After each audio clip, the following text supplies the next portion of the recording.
Hello, this is Brian with TanruNomad.com, and today we'll be looking at the Mockingboard. Mock, yeah, ing, yeah, bird, yeah. Close enough. The Mockingboard was a sound card developed in the early 80s for the Apple II model computers. A stock Apple II only had a single speaker which could be clicked at different lengths and speeds to produce sounds, but it took great effort to make the machine do anything else while doing this. On the card there's connections for an audio cable and Apple speaker. There's also two dials, one for the Mockingboard volume and one for the system volume. The card was capable of 6 audio channels and speech synthesis. Installing the card can be done in 4 quick steps. First, pop open the lid on your Apple II. Install the card in one of the vacant slots, ideally slot 4 for best software compatibility. Connect the Mockingboard wire in place of the speaker wire. Close it up and prepare to impress your C64 user friends and their fancy SID chip. Or maybe not. You see, despite the card's impressive capabilities and relatively cheap price, only about 30 games supported it, which accounts for like 0.001% of the Apple II library. Let's go ahead and boot up the machine and demonstrate some of these games. So let's start with Berserk, or Berzap. Now some of these games require you to actually select that you have a Mockingboard device. Others will automatically play the sound if you have one installed. This game has background music and enhanced sound effects.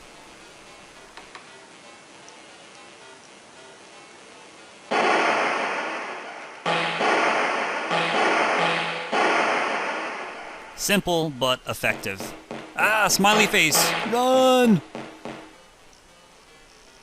Cool, it even has the music during the transitions.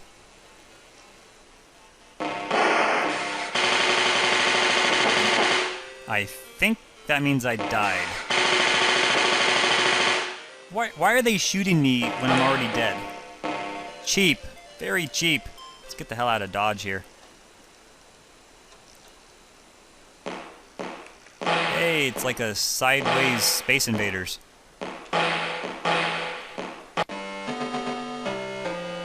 Yeah, Skyfox is one of those games that automatically plays the music. Cool.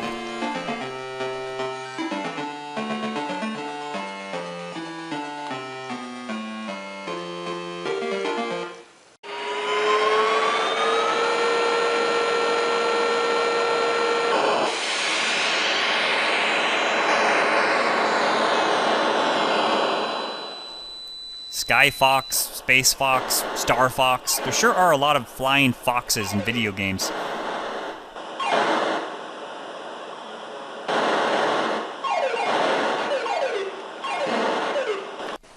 Activision's Pitfall 2 also got the Mockingboard treatment. Of course, the original Pitfall was incredibly influential for a number of different reasons. But you know, I always felt bad for Pitfall Harry. I mean, all his life, he's just falling in the pitfalls. He can't avoid them. The circumstances of his life force him to fall into them. And all for our entertainment. And oh, how entertaining it is watching him fall into things. A pretty well-known fact in the gaming world is that Ultima 3, 4, and 5 all supported the Mockingboard. A matter of fact, Ultima 5 supported 2 Mockingboards, which would have a capacity of 12 different audio channels, although it only used 8. But it's Ultima 4 that I feel is the best theme of all 3 of those.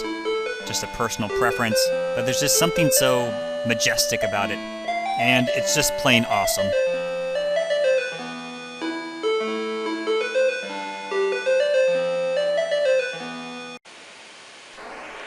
I was pretty happy to see that Zaxxon also supported the card. Although it doesn't have any music or anything, it does have enhanced sound effects.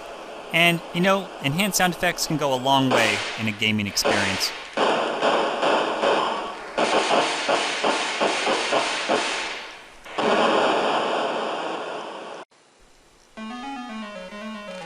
You may have never heard of Willy Bite, but he's responsible for allowing your computer to run. Yeah, he's the little blue guy that you see every morning walk into your computer. Oh, you mean that never happens? Well, it does in this game. And the music is quite impressive here.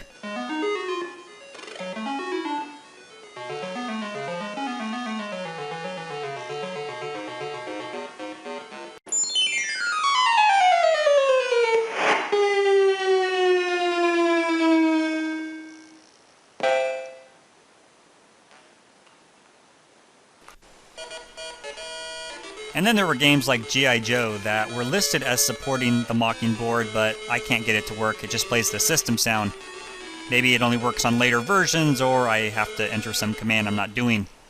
But who cares? It's G.I. Joe, and it's still awesome. And the system sound is actually pretty impressive itself. Well, for an Apple II anyway. You got a lot of characters you can select from, including Snow Job. Snow Job. Yeah, I'm not even going to go there. So in G.I. Joe, you play as a Texas Ranger, and you have to shoot this green-haired guy wearing green boots. In other words, the Joker. Yeah, you're a Texas Ranger trying to kill the Joker. That's kind of brilliant, actually. If the controls would be more responsive, it might actually be a pretty damn fun game. But the reload time in the gun is like Revolutionary War style, and you got to be lined up with the guy perfectly. I mean, imagine if this was real life and you just had to shoot a guy that was 2 feet from you. Would you really even struggle? Well, anyways, there is a review of the Mockingboard and some supported games. So I hope you enjoyed this review. Thanks for watching.